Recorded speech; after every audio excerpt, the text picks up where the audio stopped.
Hello, it's Tom Donald from the London Contemporary School of Piano. Today I'm going to show you how to combine chords and melody in pop music. This is a bit of a pop music secrets tutorial.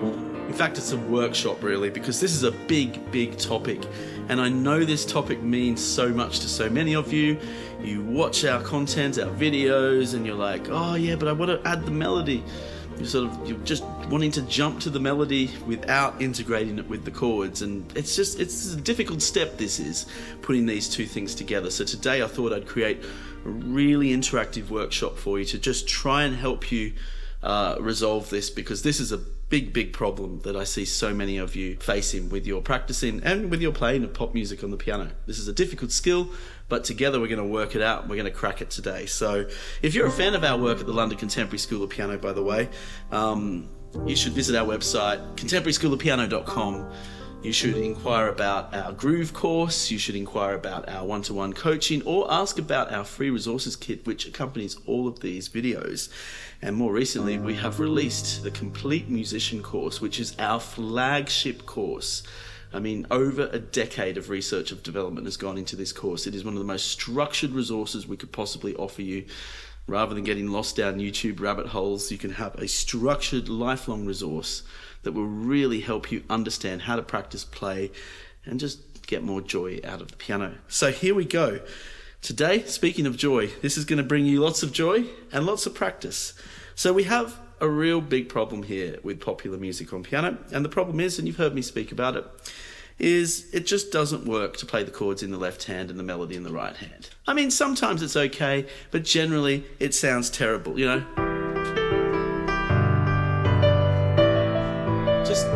It just doesn't work. Chords sound muddy in the left hand. The chords and melody should not be separated from each other like that in these types of songs. I mean, there are exceptions, but they have to even be treated with caution, those exceptions.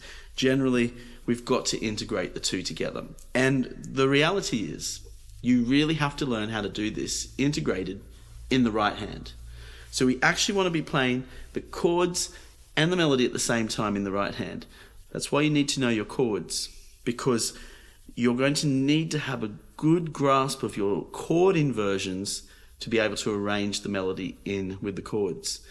So we're going to take this nice and slowly. I'm going to show you some really good tips to help your practice and to help you develop this skill. I've had to learn this skill myself, but once you learn this skill, you're going to be able to look at lead sheets of pieces of music with the melody and the chords and start making your own arrangements, and it's going to be far better than some of the terrible arrangements you'll see on the internet.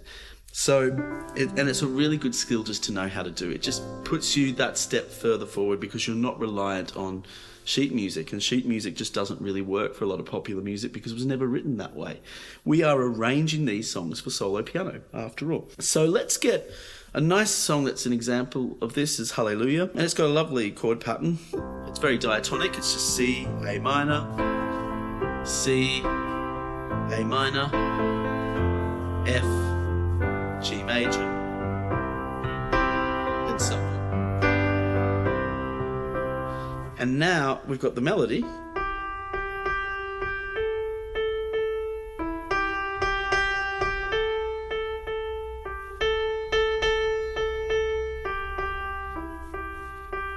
Like a lot of popular music melodies, it's quite repetitive. It's sort of the emotion of the voice is very different to the emotion of the piano. So that's another reason why they really need to be integrated, because it will just sound so much better. They'll fit together. So I'm now going to put them together in the right hand.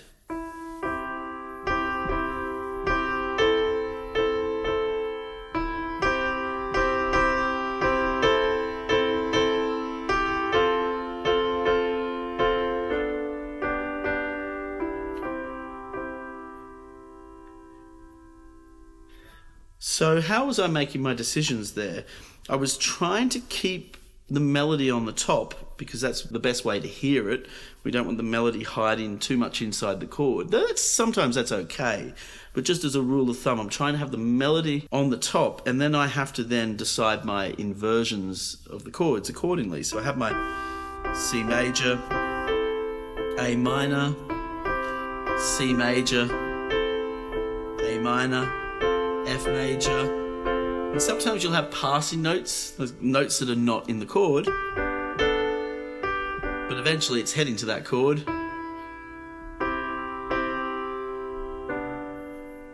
And that frees me up in the left hand to have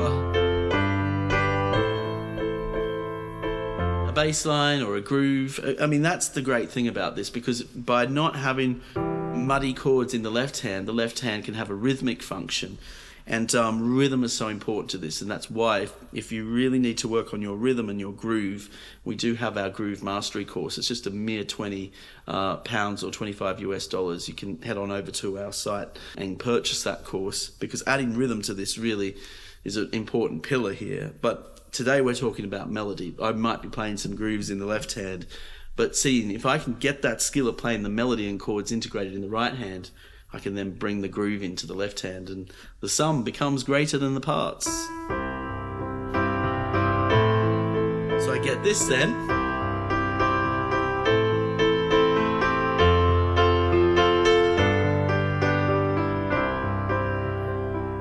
Now the next part of the song, C major.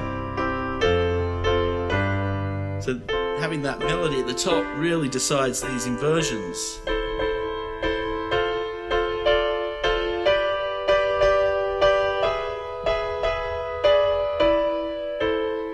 Few passing notes there. I could do it like that, but I even took that up as well, just to decorate it a little bit more.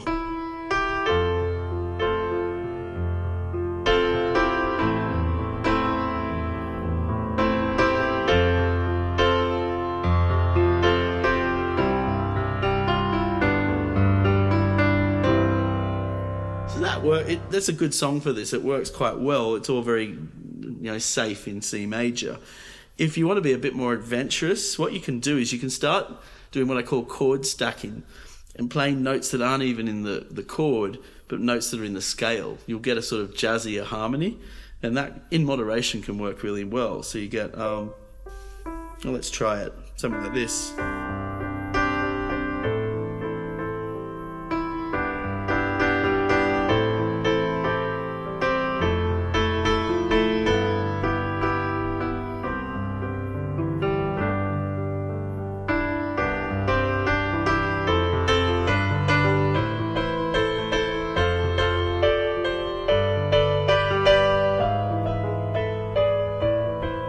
Perhaps that was a little floral, but it just gave me something else to try with the arrangement. Another technique that works really well, and this is good if you're finding this really difficult, and don't be worried if you are. This is hard. This is not the instant stuff you can learn in, 10 days. Learn piano in 10 days. I don't know how people can say that and keep a straight face, right? But this takes time. I remember when I got my first cocktail job offer in, I was just 14 years old. I was offered a job at a cocktail bar, and it was like, wow, this is a dream opportunity. And I could play my chords really well, but I couldn't add melody to the chords. I still hadn't figured that out. I was still at the point of the chords in the left hand, melody in the right, and I'm like, I'm never going to get this gig at a cocktail bar if that's what I'm doing. So I had to try and learn it really, really fast. I wish I could have learned it in 10 days, but I had to just keep working at the chords in the right hand with the melody, and just try, and it just really, it's just application. It's not an easy skill to learn. So this is a good bridge. This next trick is to just have, rather than the full chord, you have the melody and just a supporting harmony note.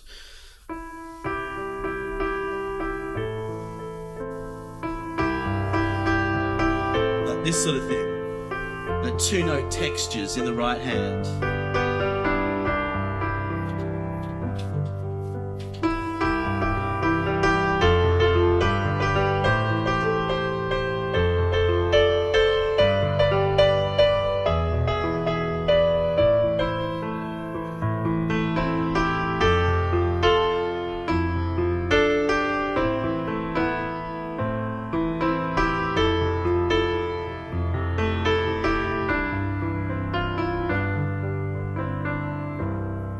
So that's another way you can approach it, and you could be just borrowing notes from the scale. You've still got the bass note in the left hand to tell us, in a sense, what the chords are. So the 2-note texture can be another nice way to practice it. Let's just try another challenging tune now. Let's go to something more challenging. We're going to go to just the verse.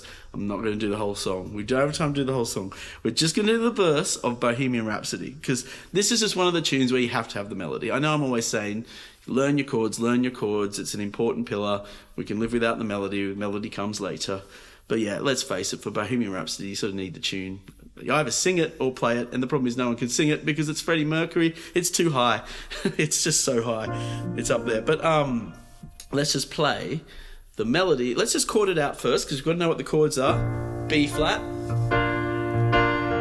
G minor, C minor, C minor 7, F major, B flat, G minor, can't resist myself, C minor, and we got this sort of, we'll just go as far as that. I mean, otherwise I'll end up doing a full tutorial on Bohemian Rhapsody, and that would be a slight distraction right now. But I will give you a tutorial on that song in its entirety one day. I do have a video of me playing it in a very, very different way on our channel, which you can find. So we've got the melody.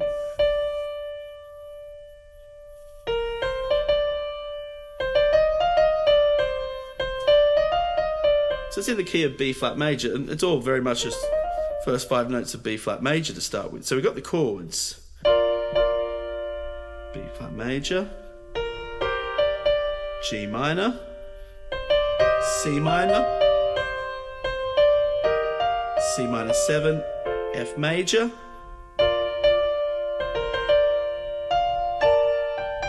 got that lovely passing note that leads us to the G minor.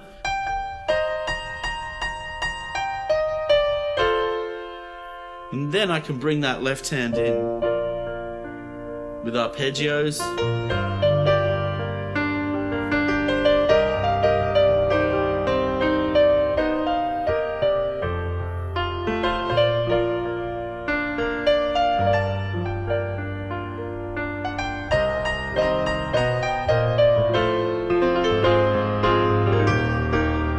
Because this is quite grandiose, this piece here, I can experiment with 4-part or 4-note chords, just reusing notes from the triad to get these sort of textures.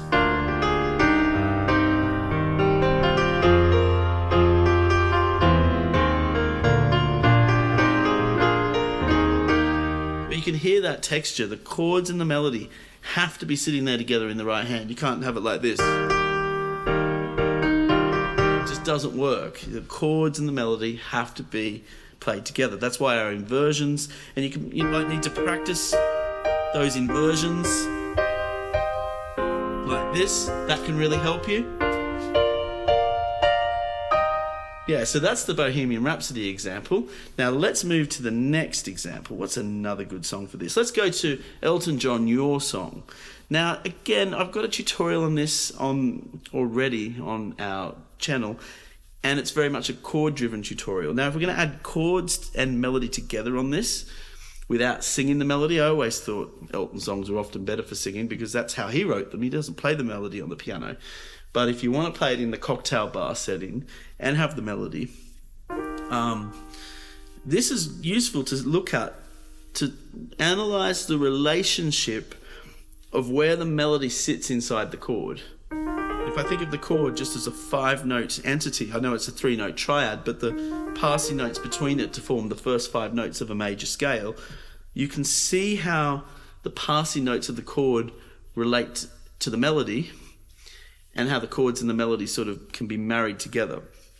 So we get this sort of effect maybe. I'm going to play the first few lines of the melody and chords together of Elton John's Your Song, but just the melody in the right hand with the chord. So the melody there is falling on the major 7th.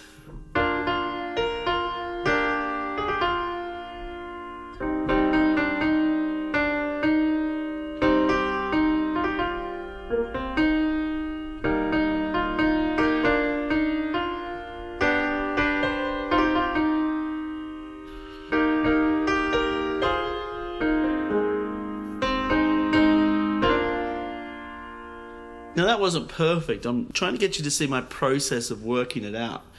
And I'm not trying to mimic everything Elton John does in the melody either, because it doesn't all translate well to the piano. So if you're a purist, this is not music for you. So if anyone goes, but that's not the note Elton John sings, it's like, yeah, well, you've missed the point, because, I mean, Elton John slightly gets that slightly bluesy effect. Easily hard. But we don't want to play that bluesy effect on the piano. It just sounds really cheesy. And I see that on sheet music of that song, and it's really cringeworthy. It's a bluesy effect that only works in the voice, because he's not quite hitting the F sharp there. He's sort of singing between a G and an F sharp, and only a singer can do that. We can try and mimic it on the piano. I just leave out the bluesy note in the melody. Personal taste. So, but we're trying to just work out a way to integrate the melody in with the chords here. So now I'll add a bit of left hand.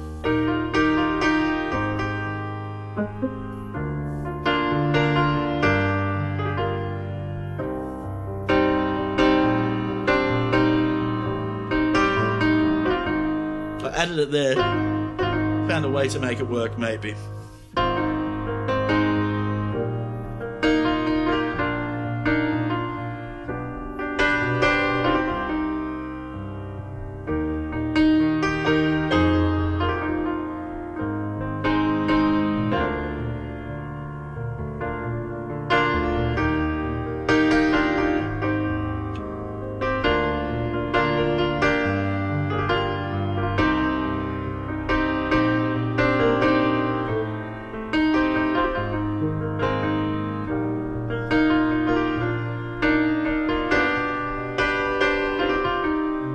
And I think, it's the most effective way to do it, because if you're just playing arpeggios in the left hand and single melody in the right, it just sounds really cheesy. Yeah, I just think it's just better to put the two together. You get that, again, it's just more idiomatic, it's closer to the style of music, and it translates much more effectively on the piano. And yes, this stuff is hard. And if you really need a more structured plan with your playing and your practice, you should head on over to our website and inquire about our complete musician course, because it's really a full integration of all of these moving parts. I can't just explain this all in just a YouTube tutorial. I wish I could, but it's just not that simple. There's all of these moving parts, because there's pillars that we need to understand in our playing to really understand contemporary music on the piano, popular music, and even classical music. We need to see these pillars and study them, and they're holding up a building, right? They're pillars, right? They hold up a structure. So we've got, what do we have in this structure? We have chords, absolutely critical, because if we don't understand chords, we're walking through the piece blind. We don't have any landmarks. And then after chords, it's rhythm and groove. And we do have our groove mastery course to address that, because groove and rhythm is what brings our chords to life. What's the third pillar? Improvisation and melody, which is what we're looking at right now. We're looking at the melodic elements of it. And then the fourth pillar is the arrangement and the integration. And all of these things have diminishing returns, right? I mean, you can learn chords quite quickly on the piano and get quite good at that. And many of you are probably in that position where you're like, oh, I've learned to do this relatively quickly and it sounds great. How exciting. Then it gets hard, right? And it gets hard when you have to integrate these things together. And that's one of those things that, I'm still trying to get better at. We're all still trying to get better at. That's where the journey becomes more important than the destination, because the destination is not as easy to reach. It takes a lifetime to master music. But on the other hand, you need a structure, so you know where to put, which containers to put these things into for your overall development. Oh, I'm practicing this. That's that pillar. That's this pillar. And that's why we have our complete musician course, because it helps us structure all these things together. All right, so now let's talk about another piece as an example. I'm going to stick with Elton because it's a really good example, because again, Elton's vocal, melody, and the chords are all on the piano. So we've got to find a way to integrate this melody onto the piano. So I'm going to use Goodbye Yellow Brick Road as an example. It's a wonderful, wonderful chord pattern. And I'm going to show you a nice stepping stone way of dealing with these challenges. So I'm going to go to the chorus, I think, of Yellow Brick Road to demonstrate this stepping stone technique. And I call it Rhythmic Melody. And it's a little bit of a cheat, but it's a good cheat because it's a stepping stone, right, to get you to that next step. So here are the chords for the chorus of Yellow Brick Road. Oh, it's amazing chords.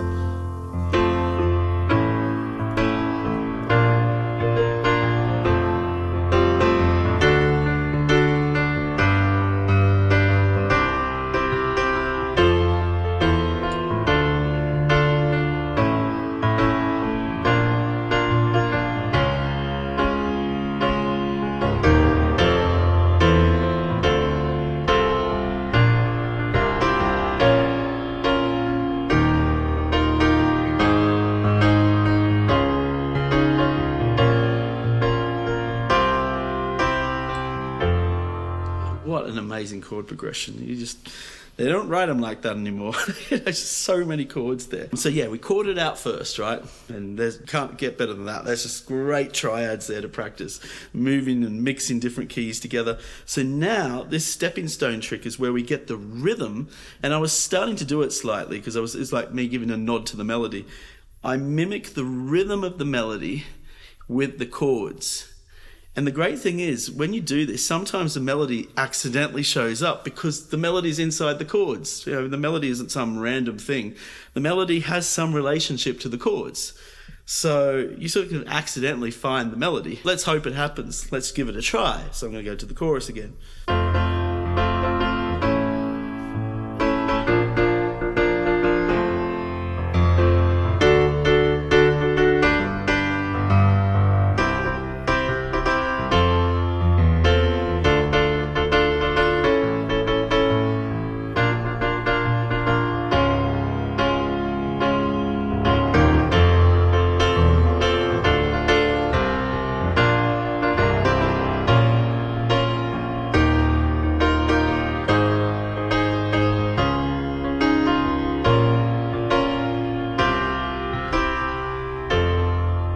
Right, so you hear aspects of the melody there, but you're not quite there.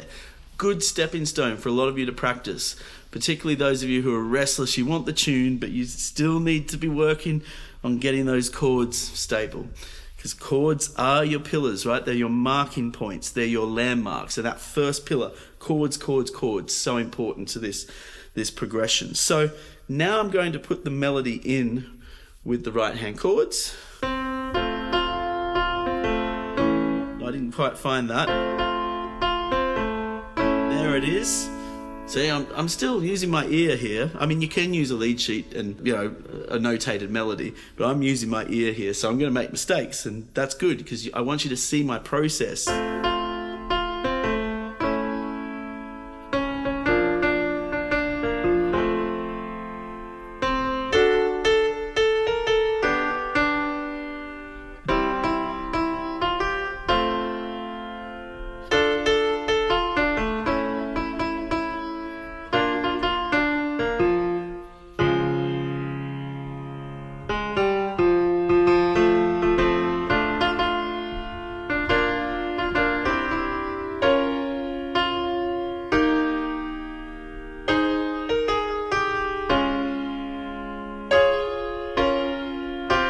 Didn't quite find it there.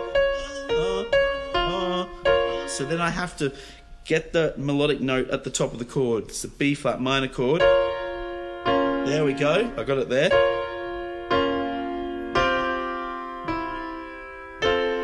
Right, there's a lot of trial and error with this. Now, if you do ever buy sheet music, please promise me the only sheet music you'll ever need to buy, right, has just the chords and the melody and nothing else. Oh, and the words. That always comes in handy, right? If you want to sing it, if you want to just chord it out and sing it, that'll make your life easier. Some of you might just go, I'll learn singing and play the chords. Much easier. But if you are going to play the melody on the piano, which Elton John doesn't do because he sings it, if you are going to play the melody on the piano, you've got to find those points of the melody and invert the chord around it. So I'll try that again now with the left hand. I don't know, I'm going to just add some nice bass to the left hand and let's hope it works, right?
And one more for the road, because I know that this is it's a technique you're developing. So we're going to do one more song, just one more for the road. I normally finish now, but I know this is such an important thing for so many of you. So I'm going to get a very famous Adele song, Someone Like You. Now, the problem with playing the melody for this on the piano is that how do you replicate Adele's voice on a piano? You can't. She has a certain turn of phrase with her singing.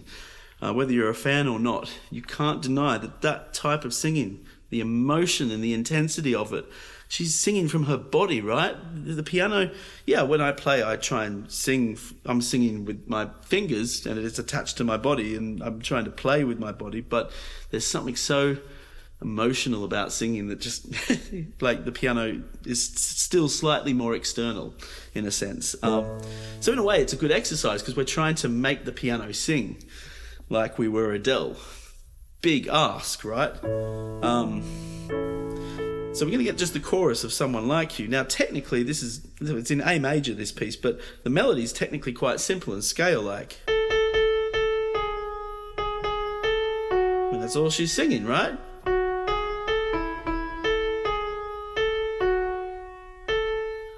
But of course, the emotion on the piano is not matched to the voice. It's completely different, right? So firstly, let's chord it with the melody at the top. Let's see how we go.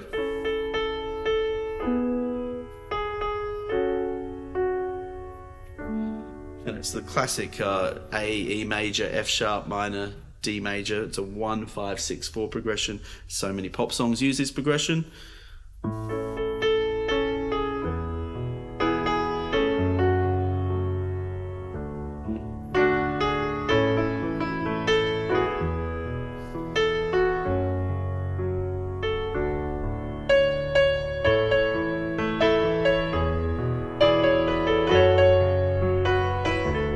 When she does things like this, this is beautiful. So I can't do it. I can't sing like that. But how do we do it on the piano? It's got to be like improvised a little bit. It's got to be embellished a little bit because we can't do that we can't do exactly what the voice did on a piano. It's not an official melody that Adele wrote. She sings it slightly differently every time she does it. So you can't just mimic the original recording. That doesn't work. For all of you that out there that are obsessed by mimicking things, so I know some people are, they'll go, that's not exactly what happens in the original recording. It's like, no. And even the artist never does it like that. Again, they did it once like that. They go off and gig with it and they slightly change it every time. So you've got to understand and start to get a feeling, a musician feeling for what is improvised and what is set in stone. And so there's those points of the melody. That's fairly set in stone, but those little trills, those little embellishments, they're not set in stone. So maybe you should just add an embellishment instead of trying to copy Adele's original embellishment, which is on another instrument, the voice, and it's Adele's voice. Good luck with that, right? So let's just try that again. I'm going to use some of those embellishments when I see fit. Just see how that goes.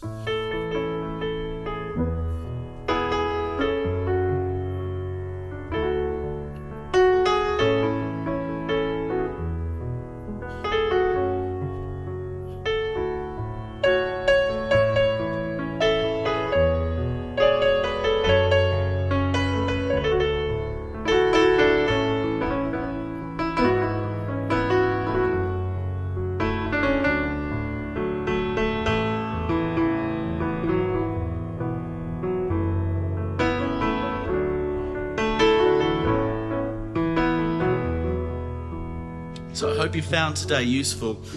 These are difficult concepts, and if you're ready to take that next step in your piano playing, I really think you should think about joining our complete musician course because it will give you that structure that you need. It's a lifelong resource.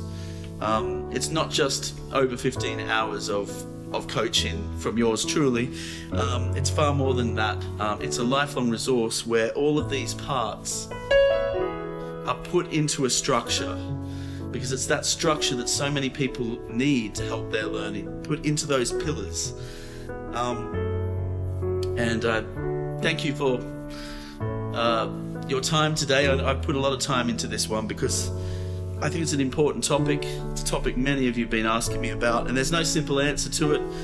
I just want to give you the true answers to this. The thing with piano is that there's instant gratification, And there's the thing that takes 3 lifetimes to achieve, the things that none of us will ever achieve in a lifetime. We're just sort of chasing. And there's somewhere in the middle. And we've got to just look at these things in proportion. There are the things that we can learn quickly. There are the things that take a lifetime. And I'm always going to be completely clear with you as a musician and as an educator. I've spent my life in music education, and education is different. You know, you can be education is different to being a player. You can be the best player in the world and not an educator and know nothing about education. The two things I've been spending my life integrating together. So I'll always be really clear with you about what takes time and what is like quick and easy and fun. And we need a mixture of both. We need a healthy balance of both. You can't just, I don't like the people that say you can learn piano in 10 days. That's just hilarious. That's, how's that possible? But on the same token, the 10,000 hour crowd, everything has to take 10,000 hours. I mean, is that really going to wake you up in the morning with a smile on your face? 10,000 hours. This is going to be a piece of, we're human beings. We like to have a little bit of comfort and instant gratification. So we've got to get that balance right. So I always say there are things on piano that take even more than 10,000 hours. They take 10 lifetimes to achieve, right? It's just like, and you'll never get there. It's the journey, not the destination. But there are so many things that you can learn quickly. And then when we put these two things together, there's a middle ground. And that's why that structure is so important in your practice. So head on over to our website, contemporaryschoolofpiano.com, if you want to take that journey further and keep working on those chords, and adding that melody to the chords. Thank you very much.